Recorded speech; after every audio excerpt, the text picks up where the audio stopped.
from the land of the windy. She get cold in the summertime. They call it direct. Tat that on my chest. They know that it's that wherever I'm at. Gotta get that check on Mac. Oh, let me see what my boy Mac Mula talking about, son. Hold on. To Atlanta, right? We're gonna go to Atlanta.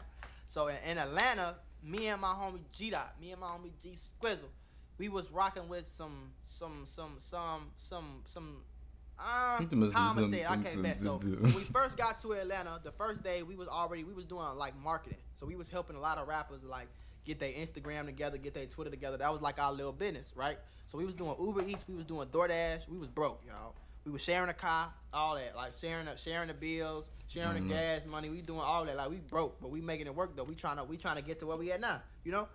So we doing Uber Eats, we doing DoorDash, we doing Instacart, and we doing our marketing business. So on marketing business, we just reach out to like rappers who trying to come up. We'll charge them anywhere between $100 all the way to $300-400 a month, and we'll run their Instagram for them and their YouTube and make their content. Yeah, he was doing that type of shit though. That's good shit though. When we went to Atlanta, that was like how he was getting paid. So we ran into a guy that used to rock with Gucci Mane back in the day, right? So he ended up going to prison for like 8-9 years or something for something he did for some drugs, I think. So he kind of like fell out with Gucci and all that shit happened. And then his big brother was kind of like still with Gucci, but they had like a big falling out that was like all over Atlanta or whatever. But anyway, so we ended up in their studio. So we get to working with them, everything going cool. And then one day, this another nigga that used to be with Lil Baby, like him and Lil Baby from the same hood, they grew up together. They used to do all the street shit that Lil Baby talk about. Like he and the dude I'm talking about, he in a lot of Lil Baby videos. Like when Lil Baby was first coming out, he in all Lil Baby videos, shit like that. So we got cool with him. We got real close with him to the point where we in the, you know, he did it to me. He had all this, all that. Day I would go every day. Like every day we vlogging for him. We running his Instagram. He rapping. He got some trap money. He doing his thug. We just kind of like helping him every day. So we pulling up to the trap. We doing everything that come with, you feel me? You talking about some trap shit. On the goddamn trap. Yeah, don't say who he is. So anyway, long story short, we end up falling out with him. You feel me? Because some shit like it just wasn't working out business wise type shit. But we was still cool though, right? So one day we pull up and he was from Oakland City, right? So literally the studio we used to go to, right next door to that studio is where they shot We Paid. 4-2 Doug and Lil Baby, they shot We Paid right next door to the studio we used to go to every day. You feel me? So Oakland City, this Lil Baby hood. You get what I'm saying? Like everybody around here damn near know Baby personally type shit. Cause he grew up here, like on this street, up and down this street every day. His garage is right there. They literally filmed the whole We Paid video shoot was like in that little area we was at. And I'm pretty sure Lil Baby did an interview right in front of the studio one day. But anyway, I'm just giving y'all background information. Do your homework on the background info. Yeah. So we fell out with the dude we was rocking with, right? And it kind of wasn't. Let's just say, do your homework on. It wasn't a peaceful fallout. You feel me? Do your homework on. Got into it. We both felt certain type of ways. You know what I'm saying?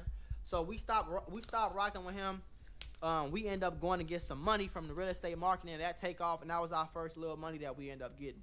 So at this time, we still coming back to the hood because this is where our barber was at. You feel me? This where our barber was at. Like we coming back to the hood every day, but to get our not every day, but every week to get our haircut. The nigga we fell out with get a haircut from the same person. Like that's how we end up even meeting this barber. You get what I'm saying? So again, we in Atlanta though. So wait, because he just gave us all this background stuff. He said it himself. So like,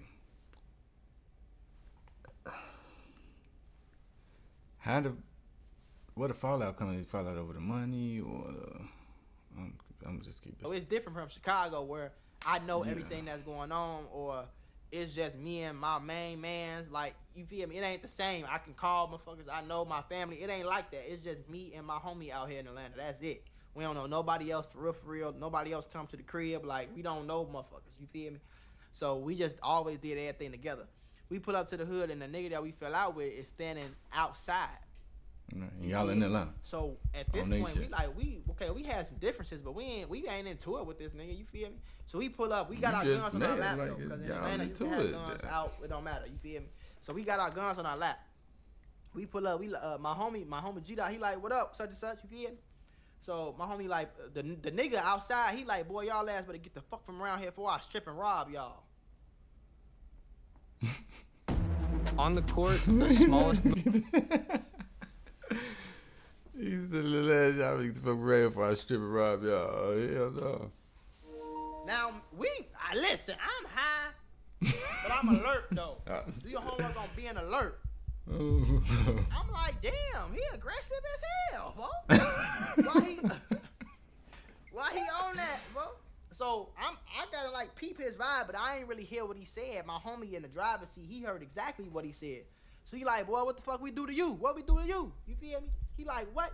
He like, what? So folks get to walking up to the car, right? So, but we cool with him. Don't get me wrong, like we cool. We was just cool. We was just around you every day for 4, 5, 6 months. Like we know your whole family. Like we was around you every day, all day, nigga, from 12 p.m. to 1 o'clock in the morning. We around you every day grinding. Like we around this nigga. So we felt like we was cool with him. It wasn't no hostile situation for us to up our pipes and be like, hey boy, don't walk up or none of that shit. You feel me? So he walk up. As he walking up, he arguing with my homie, but I'm only hearing what my homie G-Dot saying. I'm only hearing what he's saying. I don't know what folks are saying. You feel me? So he kind of back up, and then he like come back to the car. He like, boy, y'all got me fucked up, right? So he get to like, man, what y'all got up in here? So he get to like, damn. So they finna poke the shit out of their little. You know what I'm saying? Like moving his hand through the car. We like, whoa, what you got going, folks? You feel? But it ain't on really shit. He just like shaking his hand like, but he trying us though. No. You know what I'm saying? He trying. Yeah, he definitely trying. He talking about, but it ain't no shit. No, shorty, he tried to. He go all of y'all shit, man. What y'all getting this motherfucker? What? Oh man. Yeah, but y'all out there in Atlanta on they shit though, so you feel me? Yeah. So he kind of backed out the window and he kind of looked down. I guess he ain't see our guns on our lap the whole time. He tweaking. You feel me? So he kind of like back up and he looked down. He like, what? He up his pipe. You feel me? So now he up his pipe. What the first thing I do? Grab mine. I'm clutching hard now. Because I'm like, whoa. I rolled my window down. As soon as he started tweaking, rolled my window down and unlocked my door immediately. As soon as I heard that he was tweaking. You feel me?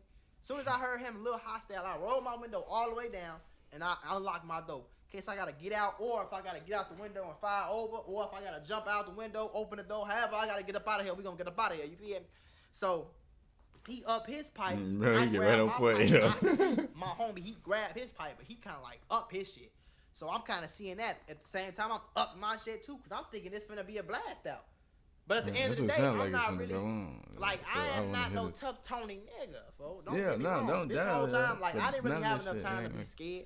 But I ain't no tough Tony nigga at the same time. You feel me? So I'm only gonna blick it out with a nigga who I'm trying to defend myself from. I ain't really on no like I'm sliding and gliding. I ain't on no tough Tony shit for at all.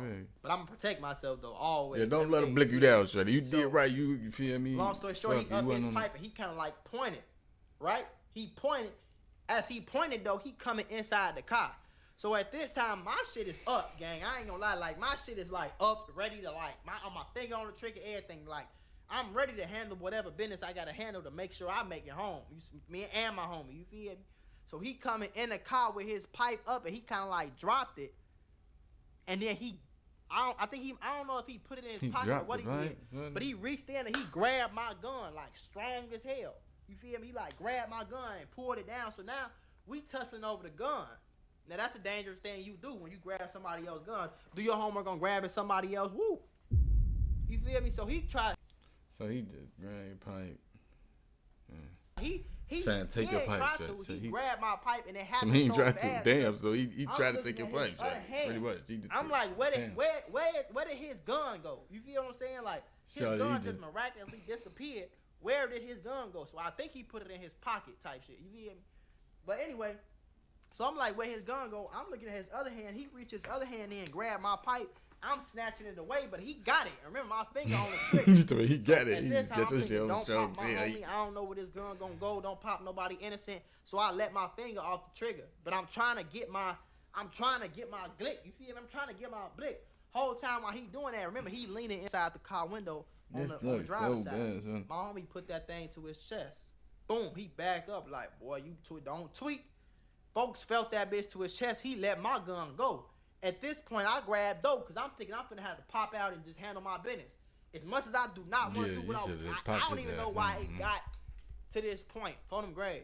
I have no idea why it got to this point. You feel me? Because it wasn't even that much of a back and forth. Nobody get shot at all this. It wasn't like I'm gonna do this to you or somebody would get shot. So I don't know. That's what just. It wasn't nothing like that. Bumping the thing. My bad.